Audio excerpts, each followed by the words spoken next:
नमस्कार and welcome back to my YouTube channel J homeopathic clinic. मैं doctor Hemendra एक बार फिर आपके सामने हाजिर हूँ एक और नए टॉपिक के साथ, एक और नए वीडियो में। और आज हम यहाँ डिस्कस करने वाले हैं ओबेसिटी को। ओबेसिटी एक वो प्रॉब्लम है जो आजकल बहुत सारे यूथ को परेशान किए हुए।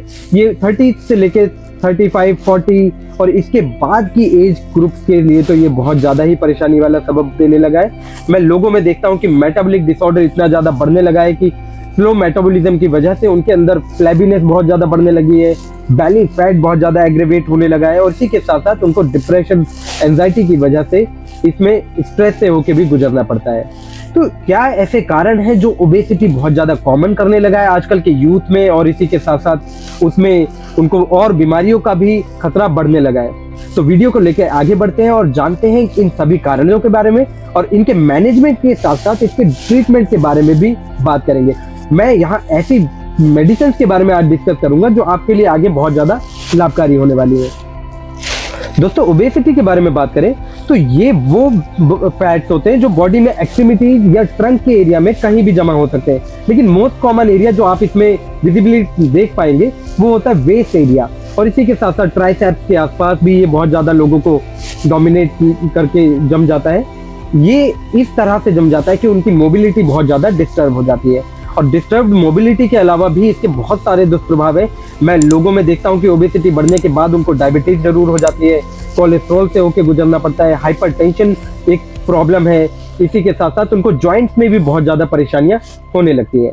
ये वो कंडीशन है जो नॉर्मली हम आइडेंटिफाई कर लेते हैं, लेकिन यहाँ स्ट्रेस, डिप्रेशन को हम कई बार भूल जाते हैं कि इस कंडीशन की वजह से लोगों को बहुत ज़्यादा डिसअपॉइंटमेंट और बहुत ज़्यादा ही एंजाइटी से होकर गुजरना पड़ता है, क्योंकि इन कंडीशंस की वजह से उनकी कुछ जो बहुत ज़्यादा महत्वाकांक्षाएं थी वो कई बार फुलफिल ही नहीं हो पाती।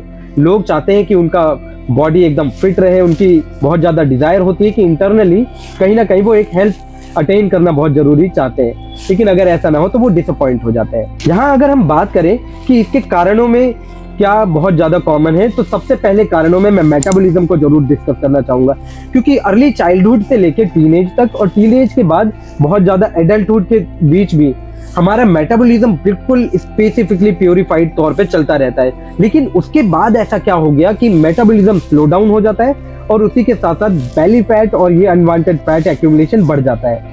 जी हाँ दोस्तों, लोग स्ट्रेस, एंजाइटी और डाइटरी डिस्टर्बेंसेस की वजह से इस मेटाबॉलिक डिसऑर्डर से बहुत ज़्यादा होकर गुजरते हैं। तो यहाँ हमें जो कंडीशन है मेटाबॉलिज्म के साथ रिलेटेड, उन सभी चीज़ों को आइडेंटिफाई करना होगा और अपने मेटाबॉलिज्म का खास ख्याल रखना होगा। इसका अगला बहुत कॉमन सा कारण जो है वो मेडिसिन भी हो सकती है। यहाँ हम स्टेरॉइड्स के बारे में बात करें, एंटीबायोटिक्स की वजह से, न्यूरोलॉजिकल डिसऑर्डर्स के लिए जो होने वाले ट्रीटमेंट की दवाइयाँ, और इसी के साथ साथ बहुत ज़्यादा हार्मोनल रिप्लेसमेंट थेरेपीज की वजह से भी वेट गेन बहुत कॉमनली देखा गया है। मैं अपने पेशेंट्स में कई बार देखता हूँ कि पीसीओडी के लिए ट्रीटमेंट चल रहा था तो उसकी वजह से वेट गेन होने लगा, या यूट्राइन फाइब्रॉइड के दौरान होने वाली मेडिसिन की वजह से, या और इसके अलावा बहुत ज़्यादा डिप्रेशन और एंजाइटी की दवाइयों की वजह से भी बहुत ज़्यादा वेट गेन हो जाता है, क्योंकि ये सारी ही दवाइयाँ मेटाबॉलिज्म को ब्रेक डाउन करके स्लो कर देती है। यहाँ ये वेट गेन कुछ बीमारियों की वजह से भी हो जाता है। कुछ लोगों को पिट्यूटरी एक्शन के बिगड़ जाने की वजह से, कुछ लोगों में ये ओबेसिटी डायबिटीज की वजह से भी देखी जा सकती है, कुछ यूट्राइन कंडीशंस की वजह से भी वेट गेन हो जाते हैं, जैसे कि पीसीओडी की वजह से या यूट्राइन फाइब्रॉइड की वजह से। कुछ डिप्रेशन के पेशेंट्स में मेटाबॉलिज्म बहुत ज़्यादा स्लो हो जाता है और इसी के साथ साथ उनमें भूख बहुत ज़्यादा बढ़ जाने के कारण भी इस तरह की कंडीशंस देखी जा सकती है। जी हाँ, स्ट्रेस के कंडीशन में कुछ लोग ओवर ईटिंग बहुत ज़्यादा कर लेते हैं और इसकी वजह से भी वेट गेन कॉमनली देखने को मिलता है। ये पॉइंट हम सबसे लास्ट में डिस्कस कर रहे हैं, लेकिन सबसे इंपॉर्टेंट पॉइंट भी यही है, हमारा डेली लाइफ स्टाइल, यानी कि हमारा रूटीन। आजकल के लोगों में मैं देखता हूँ कि लॉन्ग सिटिंग जॉब्स बहुत ज़्यादा कॉमन हो गई है। वर्क फ्रॉम होम की वजह से उनका डेली जो वर्क कम्यूट था, यानी कि आपका वॉक जो उस दौरान होता था, वो सब बिल्कुल ख़त्म हो गया लाइफ स्टाइल से। इसकी वजह से भी लोगों को बहुत ज़्यादा परेशानी होने लगी है। और औरतों में बहुत कॉमनली मैं देखता हूँ कि आजकल घर के कामों में लगे रहने की वजह से वो कहीं बाहर नहीं निकल पाती। इसी की वजह से वो घर में ही एक जगह रह के बहुत सारे कामों को अपने निष्कर्ष तक लेके जाती हैं, लेकिन अपना जो उनका डेली लाइफ स्टाइल की वजह से होने वाला लॉस है उसके बारे में उन्होंने कभी इस चीज़ के बारे में सोचा ही नहीं। तो यहाँ उनका जो बहुत ज़्यादा मेटाबॉलिक लॉस है ये उनके लिए सबसे ज़्यादा रिस्पॉन्सिबल है ओबेसिटी तक ले जाने के लिए। हमने ये सारे पॉइंट इसलिए डिस्कस किए हैं ताकि आगे के आने वाले लाइफस्टाइल को आप अपने रिकवर कर सकें और इन सभी पॉइंट्स को इम्प्रूव करके आप अपने ओबेसिटी को प्रिवेंट भी कर सकते हैं। जी हाँ, अगर आप इस कंडीशन से बचना चाहते हैं तो इस सब लाइफस्टाइल से आपको बचना भी होगा। तो वीडियो को आगे लेके बढ़ते हैं और इनके मैनेजमेंट के बारे में डिस्कस करते हैं कि आपको क्या ऐसा करना होगा कि ये सारी चीज़ें बहुत इजीली रिस्टोर हो जाए। तो सबसे पहली बात जिसके बारे में हम यहाँ बात करें तो आपको अपनी बैलेंस डाइट पे वर्क करना होगा। जी हाँ दोस्तों, क्योंकि आजकल का खान पान जिसके बारे में मैं बात कर रहा हूँ तो लोग कई बार अपने खान पान में बहुत ज़्यादा फास्टिंग करने लगते हैं। फास्टिंग के लिए वो कोशिश करते हैं कि खान पान में न्यूट्रिशन की वैल्यू को बढ़ा के कुछ चीज़ों को निगलेक्ट किया जाए। तो मैं यहाँ ऐसा कुछ सजेस्ट नहीं करूँगा। अपने खान पान में आपको कार्बोहाइड्रेट, फाइबर, प्रोटीन और इसी के साथ साथ फैटी एसिड्स के अलावा बहुत हेल्दी मिनरल्स और विटामिन की डाइट भी इंक्लूड करनी होगी। ये सभी चीज़ें आपकी डेली लाइफ के लिए, आपके मेंटल हेल्थ के लिए, आपके फिजिकल हेल्थ के लिए, आपके मेटाबॉलिज्म के लिए बहुत ज़्यादा जरूरी होते हैं। तो इन सभी चीज़ों से आपको काफ़ी ज़्यादा हेल्प मिलने वाली है और इन सभी चीज़ों के लिए आप अपने खान पान में ग्रीन लीफी वेजिटेबल का इस्तेमाल कर सकते हो। साथ साथ आप सैलेड्स का इस्तेमाल जरूर कीजिए। खान पान में लिक्विड डाइट को बढ़ाइए। लिक्विड डाइट के लिए आप पूरे दिन में 3 से 4 लीटर पानी का इस्तेमाल जरूर कीजिए। इसके अलावा आप अपनी डाइट में बेवरेजेस का इस्तेमाल कर सकते हैं, जूसेस का इस्तेमाल कर सकते हैं और इसी के साथ साथ आप सूप्स एंड डिटॉक्स ड्रिंक का इस्तेमाल भी कर सकते हैं। मेटाबॉलिज्म को इंप्रूव करने के लिए आप अपनी डाइट में नट्स एंड सीड्स का इस्तेमाल भी कर सकते हैं। इसके लिए आप अपनी डाइट में पंपकिन सीड्स का इस्तेमाल जरूर करें। आप चिया सीड्स का इस्तेमाल कर सकते हैं। फ्लैक्स सीड को आप डाइट में ऐड कर सकते हैं। इसी के साथ साथ अखरोट और अखरोट के अलावा आप किशमिश का इस्तेमाल जरूर करें। यहाँ हम अंजीर और अंजीर के साथ साथ खजूर का इस्तेमाल भी आपको सजेस्ट जरूर करेंगे। मैंने अपनी पिछली वीडियोस में डिस्कस भी किया है कि ये सभी चीज़ें आपके लिए डाइटरी न्यूट्रिशन अच्छा रखती है और इनकी लो जीआई कंडीशंस की वजह से ये आपकी गट के लिए बहुत ज़्यादा फायदेमंद हो जाती है और आपका मेटाबॉलिज्म फास्ट करने में काफ़ी ज़्यादा लाभकारी रहती है। आपको अपनी डाइट में शुगर को अवॉइड जरूर करना होगा क्योंकि शुगर के अंदर ना कोई फाइबर कंटेंट होता है, ना कोई प्रोटीन है, ना कोई मिनरल्स है, ना कोई वाइटामिन है। ये है प्योर एनर्जी जो बॉडी में जाके अगर इस्तेमाल ना हो पाई, क्योंकि स्लो मेटाबॉलिज्म के दौरान अगर आप शुगर का इंटेक कर रहे हैं तो ये सिर्फ आपकी बॉडी में जाके स्टोर होने वाला है और इसके अलावा कुछ नहीं। ये आपको एनर्जी भी प्रोवाइड नहीं कर पाएगा क्योंकि बॉडी इस तरह से एग्रीवेटेड हो जाती है कई बार इन सब कंडीशंस की वजह से कि वो इस सारे के सारे शुगर को बॉडी में स्टोर ही कर पाती है। क्योंकि कई बार लीवर डिसऑर्डर्स में देखा गया या स्ट्रेस के कंडीशन में देखा गया है कि बॉडी को बहुत ज़्यादा डिजायर तो होती है शुगर की, लेकिन इसका एक्चुअल मीनिंग ये नहीं होता। शुगर हमारा माइंड एक मेमोरी मेकिंग बना के रखता है कि हम अगर शुगर लेंगे तो एनर्जी मिलेगी, लेकिन ऐसा नहीं है। आपके लिए सबसे आइडियल एनर्जी प्रोटीन से ही मिलेगी।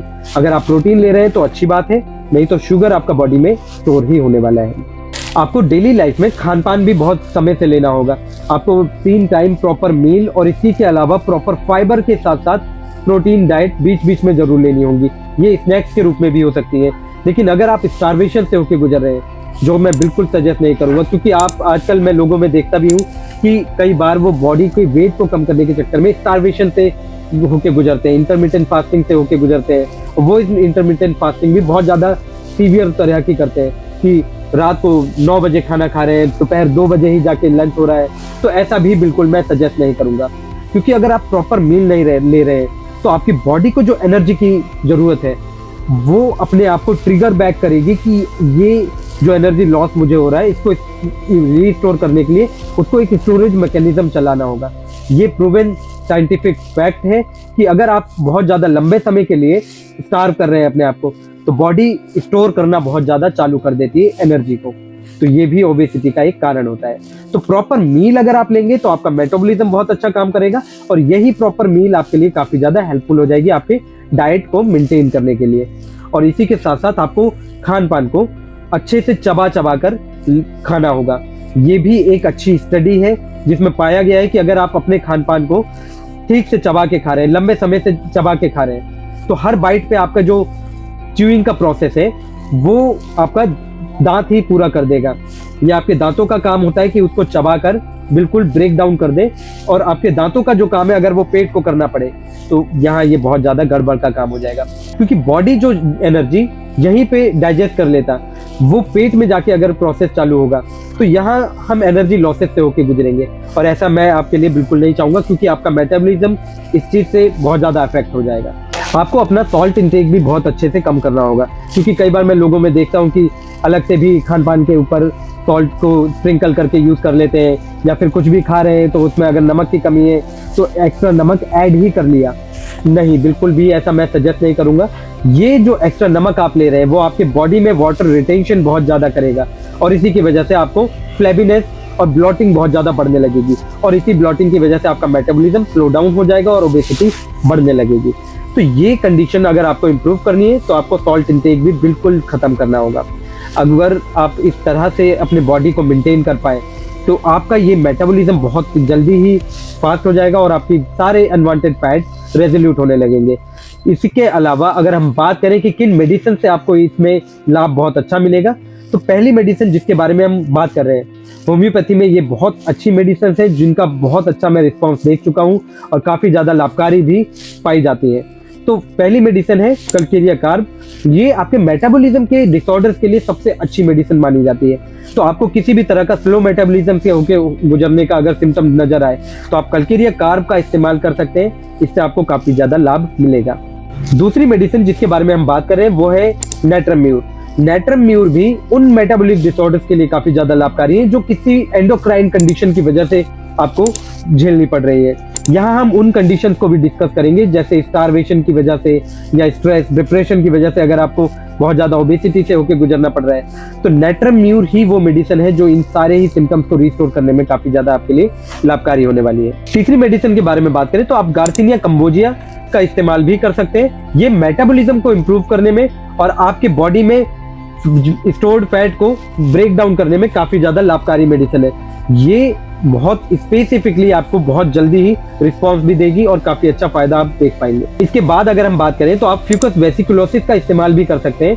ये मेडिसिन उनके लिए काफ़ी ज़्यादा कारगर होती है जिनको हाइपोथायरॉयडिज्म या फिर एंडोक्राइन डिसऑर्डर से होकर गुजरना पड़ रहा है, जो कि मेटाबॉलिज्म को स्लो करने के लिए काफ़ी ज़्यादा रिस्पॉन्सिबल थे। तो यहाँ हमने सारे ही कंडीशंस के बारे में डिस्कस किया जिनके कारण ओबेसिटी बहुत ज़्यादा कॉमनली देखी जा सकती है, और साथ साथ हमने डिस्कस किया कि क्या मैनेजमेंट करके आप अपने आप को रिस्टोर कर सकते हैं। इसके अलावा भी अगर आपको प्रॉब्लम हो तो हमने मेडिसिन भी सारी ही डिस्कस की है जो आपके लिए बहुत ज़्यादा इफेक्टिव होने वाली है और आपको रिस्टोर करने में काफ़ी ज़्यादा हेल्प करने वाली है। चाहे ये बेली फैट हो, चाहे आपकी बॉडी में अनवांटेड फैट कहीं भी एक्सट्रीमिटीज पे, ट्रंक पे जमा हो गया हो, या आपको लव हैंडल्स पे बहुत ज़्यादा फैट एक्यूमुलेट हो गया हो, तो इन सभी चीज़ों में ये आपको काफ़ी ज़्यादा हेल्प करने वाला है। तो वीडियो को हम यहाँ समाप्त करते हैं, और अगर आपको फिर भी परेशानी हो कि आपका फैट डिसॉल्व नहीं हो रहा है और फिर आपका मेटाबॉलिज्म स्लो होता जा रहा है तो आप मुझसे भी कंसल्ट कर सकते हैं। मेरे सारी ही इंफॉर्मेशन आपकी स्क्रीन पे अवेलेबल है।